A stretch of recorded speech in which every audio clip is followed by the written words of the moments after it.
আসসালামু আলাইকুম রহমতুল্লাহ বারাকাতু। তো এই বাংলাদেশের আমার মতো মনে করেন যে কি যে জেনারেশনের যে ফুলাফাইন মানে এখন কাতার বলেন, কুয়েত বলেন, সৌদি আরব বলেন, যে দেশে আসে মনে করেন যে কি আপনার টাকা ইনকাম করবেন এরকম চিন্তা ভাবনা রাখছেন, দেন আসে মতন আপনার 4-5 লাখ টাকা দিয়ে দেনা বা লোন টোন করে আসবেন, আসে হচ্ছে যে কি আপনি 1-2 বছরের মধ্যে এগুলো শোধ করে নেবেন। এত সহজ না ভাই বিদেশের মাটি, বুঝছেন? বিদেশের মাটি একদম আপনি যেভাবে আসবেন না কেন, একদম কোম্পানির বিষয় হোক বা ফ্রি বিষয় হোক বা কফিলের আন্ডার হোক, যেভাবে হোক আপনার মিনিমাম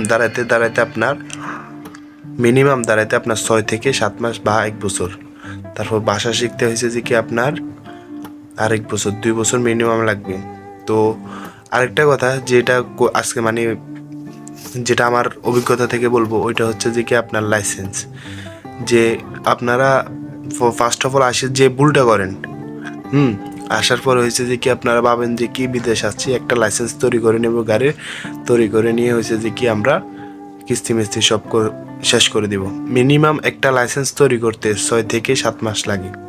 কাতার বলেন, ওমান বলেন, যে কেন দুবাইতে আরও বেশি লাগে। আমার কাতারে আমি নিজে লাইসেন্স বার করছি 6 মাসে। তো আপনারা লাইসেন্স এগুলো নেবেন কখন? লাইসেন্স যদি নেওয়ার খেয়াল থাকে, গাড়ি চালানোর খেয়াল থাকে, ফার্স্ট অফ অল আপনারা আসার পরে মিনিমাম আপনার দেশে যে টাকাগুলো দিয়ে আসবেন, 4-5 লাখ টাকা দিয়ে বা 3 লাখ টাকা দিয়ে যেগুলো দিয়ে আসবেন, ওগুলো শোধ করার চিন্তা ভাবনা করবেন।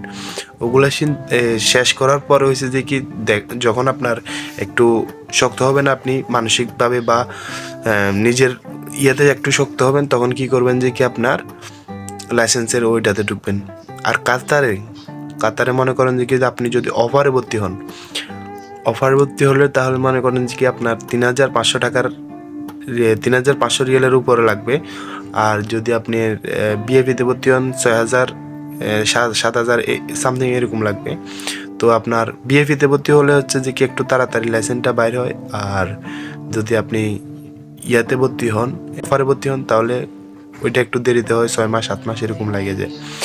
তো আর যে লাইসেন্সের ব্যাপারে যেগুলো জানার আগ্রহী আছেন, যারা এখন ভর্তি হইতেছেন, সবাই একটু কমেন্ট করে জানাবেন, ইনশাল্লাহ আমি রিপ্লাই দেওয়ার চেষ্টা করব। তো সবাই ভালো থাকবেন। আসসালামু আলাইকুম।